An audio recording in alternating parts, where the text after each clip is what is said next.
Ma'am, stop. They can't Store just called take it my in. food away. We got kids. EBT's gone. What are we supposed to do? Starve? Don't be surprised when we start taking it. People gotta eat. I don't give a fuck if they spend that money on a fucking cart full of hot Cheetos, okay? Who gives a fuck? Like, you guys will get on here and watch a rich person spend $20K on a fucking spoon holder, and they'll be like, this rich person rich is right. But if a poor person does fucking anything, they can't pour correctly in any fucking way. If they spend their EBT on something with more than 1 gram of fucking sugar, suddenly everyone's the food police. Like, can we be so for real right now? We have a man who's trying to become a trillionaire, and you guys think the people spending EBT on cupcakes are the problem. Are you serious? The point of it is so they can buy food. They're buying the food. That's the food they chose. Who cares? Today's story hits right at the center of what so many Americans are dealing with right now. Skyrocketing groceries, shrinking paychecks, and a food stamp system that feels more unstable every single month. Every time there's a new rule, a new delay, or a shutdown threat, it's the working folks and the kids who feel it first. So let's break down what's really going on with EBT, why so many people are struggling, and what this latest situation tells us about where the country is headed. So my landlord just left my house. I get a knock at the door. It's Saturday, a little bit before noon. I open it. It's my landlord. I'll let her in. She hands me this. She's giving me 24-hour notice that Section 8 is not paying my June rent tomorrow. Rent is due tomorrow. $1,100. $1,100. She expects me to come up with. Because they are no longer paying my rent, I have to pay it out of my pocket. I don't work. I'm not going to work. I will never have a job, ever. How does the government expect me to keep a roof over my 6 kids' head without Section 8? Just because I've been on it for 13 years doesn't mean I don't need it anymore. I need it now more than ever. $1,100. And you expect me to come up with that in 24 hours. Or I have to get out. So pretty much I'm going to be out on the streets. Because there's no way I can come up with $1,100. I don't know what's going on, but I had got a date on my EBT card, my little app. And then now the date and the balance went away. So we got excited for nothing. We thought we was that good. And I don't want to hear nothing about, oh, you need to get a job and get off your ass, because I do. Yep, I'm a full-time CNA at night, third shift. Y'all see my little videos. But yeah, what's going on, government? Because my little people don't want to hear about no government shutdown. They don't understand what government shutdown means. They don't even know what that is. And I don't either. Run us our stamps. What's up? You want to wipe your nose? This is the part folks never talk about. The people who actually work full-time and still can't rely on their EBT because the government can't get its act together. This woman is out here working overnight shifts as a CNA, doing one of the toughest jobs in the country, and her kids still have to stand there watching the balance disappear like it's a magic trick. This is what happens when the system is so broken that even the working poor can't trust the dates they're given, the balances they're shown, or the promises coming from Washington. Her kids don't understand shutdowns, budgets, or Congress. They understand when the fridge is empty. How many more working parents have to hit this same wall before people admit the problem isn't lazy folks? It's a country where even full-time workers can't afford a week of groceries? CNN thinks it's bad that people aren't getting their food stamps because now they can't afford to get their eyebrows done. This is having massive impact. I went and got my eyebrows done the other day, and my eyebrow technician was like, they're going to fire 2 technicians from here because all of our clients don't have money to come. So you're admitting that people are abusing the system because you're saying it's not that these people can't afford to buy their own food. It's that they want to use the government assistance to buy food so that they can use their own money for these luxuries, or that they use what they need from government assistance and sell the rest so that they can use the cash for luxuries. I swear, there are people all over the world that would love to experience being poor the way that lazy, entitled Americans experience being poor. Please tell me why people that make their own money are expected to budget and to forego the luxuries when they can't afford them, but people on government assistance aren't expected to budget or to make sacrifices. But keep talking, guys. All you're doing is providing more material to point to in the future when we have another argument about the restrictions that are necessary and how many people need to be kicked off of these programs. Guys, the government's open. That means everyone's getting their food stamps. I can't believe how disgusting some people were being about these food stamps. Not to mention the churches who are denying babies formula. I can tell some of y'all have never gone to bed hungry. Consider yourselves blessed. And I hope everyone who does get EBT goes and gets a big fat ass steak tomorrow. Go ahead and throw some crab legs in there too. And make sure you get all the snacks that your babies want. I remember when we used to live in the hotel and sometimes I would have to go without eating just so my kids would have enough to eat. During this government shutdown, all I could think about was those children. Did you know there's some kids out there that only eat when they are at school? Not by choice, but because that's the only time they're ever able to get food. Did you know that 21 million kids rely on free or reduced school lunch? Also, I seen how people were getting mad that moms were buying their kids birthday cakes with the EBT. Sometimes when you're poor, that's all you get is the birthday cake that's purchased with the EBT. Y'all have fun shopping tomorrow. Bye. This is the part that exposes people's true colors. The moment the government reopened and EBT kicked back in, suddenly everyone got quiet. All those folks who spent the last week mocking hungry families, celebrating the shutdown, acting like poor kids deserve to suffer. The same people who have never once gone to bed hungry a day in their life. So yeah, I hope every family who gets their benefits tomorrow buys a steak.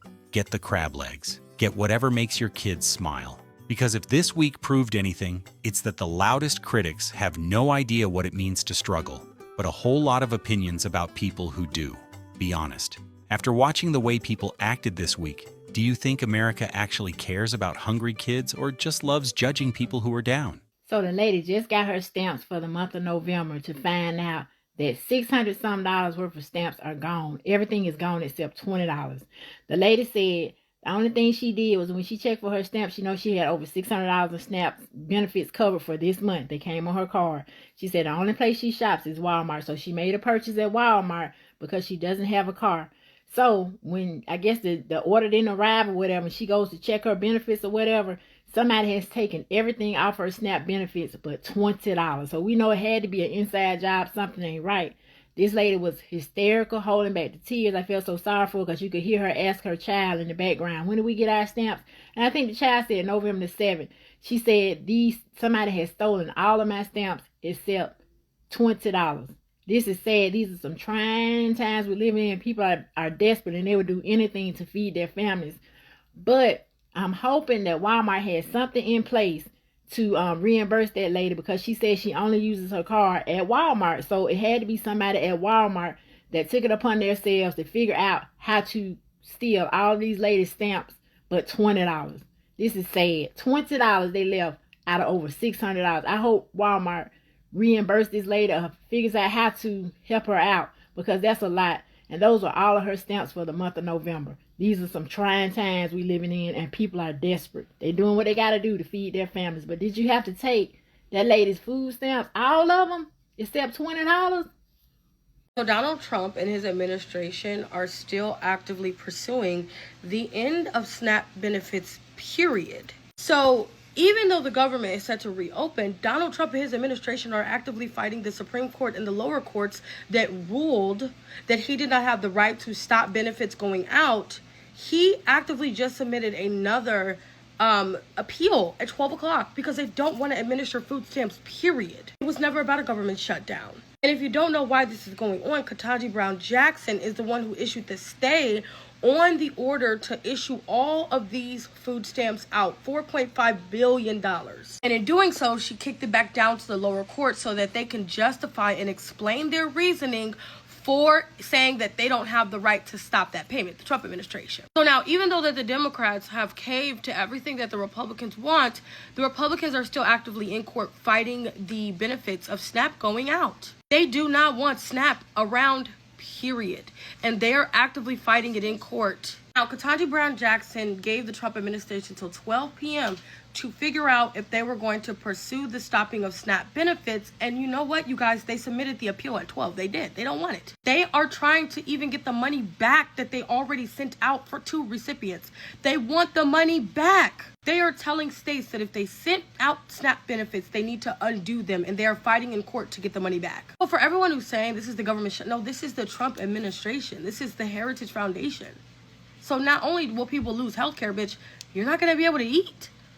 Honestly, what the is going on right now? They're not just trying to stop future payments, they're trying to claw back the payments already sent out, telling states to undo benefits, reverse deposits, take food off people's tables retroactively. They want the money back from the poor to give it to who exactly? Because it sure as hell isn't going to schools. It isn't going to healthcare. It isn't going to families. And it isn't going to the people who actually pay taxes. And for anybody still calling this fear-mongering, look at the filings. Look at the timestamps. They are doing this in front of your eyes. Whether you like SNAP or not, whether you've ever used it or not, understand this. If they can starve the poorest Americans with a stroke of a pen, what makes you think they won't come for you next? Do you honestly believe this ends with food stamps? Or do you think they're testing how far they can push Americans before we break? I don't care if I get canceled, but as an EBT mother on a budget of $300 to $400, even when I only had $200, you know what's cheaper than a $3 pack of Little Debbie snacks? A 50-cent can of green beans, okay? You know what's cheaper than 3 packs of soda? A bunch of cans of 50-cent cans of vegetables, okay? You know what's cheaper than the $150 you spent on chips, sugar, soda, all of that shit? Buying a bunch of meat. Because the amount of snacks that you bought are enough to last you 2 weeks, and the amount of meat that I bought is enough to last me the entire month of November while I wait for food benefits to fix themselves. You can stock up on pasta. You can stock up on staples, okay? Look at that. After buying all healthy foods to ensure that my children are having as less problematic foods in their diet as possible, look at the money I have left over for snacks. We got cookies, we got baked cheddar, whatever the are, pretzels, a bag of fruit snacks, and saltine crackers. And you know what my children don't complain about? Mom, why can't we have cake and ice cream and sugar all the time? I don't give a crap. I don't think children should starve, but I don't think children should be being fed poisonous shit all the time because parents want to boo-hoo over the fact that they're not willing to get their lives in order. And obviously, I'm not talking about disabled. Obviously, I'm not talking about elderly. And obviously, I'm not talking about the parent that just lost her husband and now has to do it on her own. Obviously, I'm not talking about people who got raped and had to take care of a kid that was forced upon them. So don't make it into that. My children are so health conscious that I can let them have their whole Halloween bag of candy in their room and they only limit themselves to a piece a day. They're not super dependent on sugar. They don't freak out because I don't give them the bag of chips. It's all about how you raise your child. The reason your kid wants a plethora of unhealthy foods versus vegetables is because that unhealthy foods is what you shoved in their face the most, okay? And if anything, you should have just waited a couple years, let them be on a diet of vegetables, protein, and fruits, and then introduce them to the fun stuff so that they didn't get some form of addicted, considering a lot of you admit that American food is addicting, but are still willing to give it to your kids. If all your grocery store serves is pasta and tomatoes and broccoli and chicken, then work with those healthy foods. If it ensures that in the future your child is less at risk of developing gastrointestinal problems, for them to have to rely on good quality care that we don't already have in America, for them to have to deal with, then that is perfectly fine. Your child will be thankful of the fact that they don't have to worry about their health, that now they can focus on being successful in whatever economy is going to be in their way.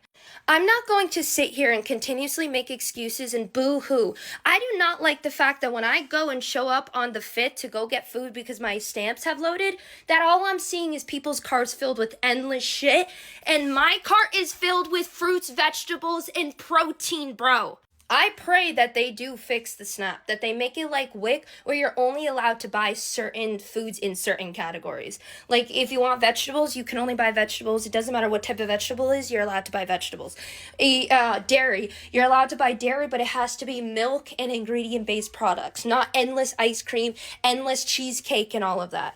Nobody is standing up for these kids that are suffering and being brainwashed to believe they're having fun when in the future they develop gastrointestinal cancer, but the entirety of their childhood, their mother conditioned them that they were having fun and just having endless sugar like a typical kid does. Cancel me. I don't care, bro. And before the people come and say, oh, well, you know, some people are only able to shop at the gas station. Dude, first off, the amount of people that can only shop at gas stations for food, especially ones with EBT, is so incredibly low, it's ridiculous, dude.